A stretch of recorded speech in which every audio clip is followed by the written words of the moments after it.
सुरुवातीलाच्या दिवसातली मोठी आणि महत्त्वाची बातमी। उपराष्ट्रपती पदासाठी आज निवडणूक होते आणि आजच निकाल येणार आहे। सकाळी 10 वाजल्यापासून मतदानाला सुरुवात होईल। संध्याकाळी 5 वाजेपर्यंत खासदार मतदान करणार आहेत आणि यानंतर 6 वाजता मतमोजणी पार पडेल आणि निकाल जाहीर केला जाईल।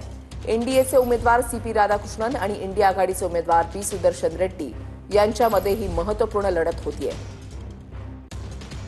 लोकसभेचं संख्याबळ 543 आहे, त्यापैकी एक जागा रिक्त आहे, म्हणजे 542 खासदार आहेत। राज्यसभेचे 245 खासदार आहेत, त्यापैकी 5 जागा रिक्त आहेत, म्हणजे एकूण मतदार आहेत 782 आणि जिंकण्यासाठी 391च मतं हवीत।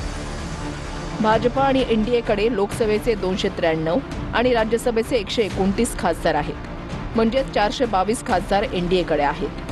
पण गुप्त मतदान असल्यानं क्रॉस वोटिंगची शक्यता अधिक असते।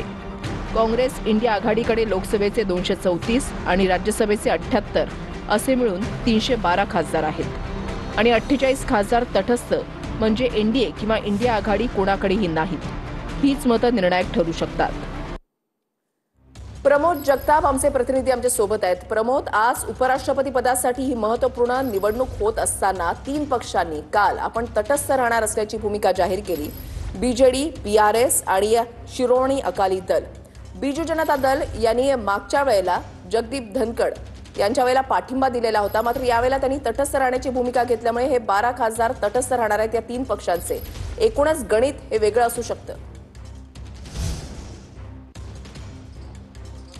Good morning Vrushali. खरं तर लोकशाहीच्या सर्वोच्च सभागृहातील सर्वोच्च पद म्हणून ज्या पदाकडे बघितलं जातं ते पद म्हणजे उपराष्ट्रपती पद आणि त्याच पदासाठी आज निवडणूक होते। खरं तर एनडीए आणि इंडिया आघाडीच्या उमेदवारांमध्ये स्पष्टपणे आणि थेट लढत होता। काही पक्षांनी तुम्ही म्हणाला तसं तटस्थ राहण्याची भूमिका घेतलेली आहे। बीजेडी असेल किंवा बीआरएस असेल, हे दोन्ही पक्ष सभागृहामध्ये ज्यावेळेस मॅनेजमेंटची वेळ येते त्यावेळी एनडीएकडनं उभे राहत असतानाच आपल्याला बघायला मिळत असतात। म्हणजे स्पष्टपणे त्यांनी जरी एनडीएला कधीही पाठिंबा दिलेला नसेल तरी काही जे विधेयक पास करायचे असतील, काही कुठल्या अडचणी असतील सभागृहामध्ये, तर त्यावेळी हे दोन्ही पक्ष एनडीएच्या बाजूने उभे राहत असतात। मात्र त्यांच्या 11 खासदारांनी स्पष्टपणे भूमिका घेतलेली आहे की या निवडणुकीपासून अलिप्त राहण्याची भूमिका या 2 पक्षांनी घेतलेली आहे। त्यामुळे गणित जे आहे ते वेगळं असण्याची चिन्ह जे आहेत ती सध्या दिसत आहेत। स्पष्टपणे आता जर सांगायला गेलं वृषाली, तर एनडीएकडे बहुमताचा आकडा जो आहे तो सध्या तरी स्पष्ट दिसतोय। एनडीएकडनं कुठलीही चुकबुल होऊ नये म्हणून खबरदारी घेतली गेलेली आहे। मागच्या 2 दिवसांपासून रंगीत तालिमा ज्या आहेत त्या आपल्या खासदारांच्या घेतल्या जात आहेत। थोड्याच वेळामध्ये महाराष्ट्राचे उमेदवार,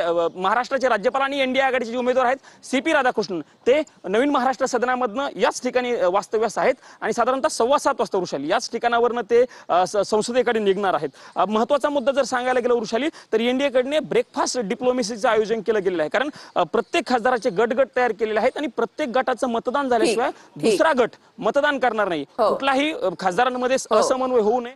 हो, ही निवडणूक कशी रंगतदार होते याकडे आपलं लक्ष असेलच। तुर्तास धन्यवाद प्रमोद।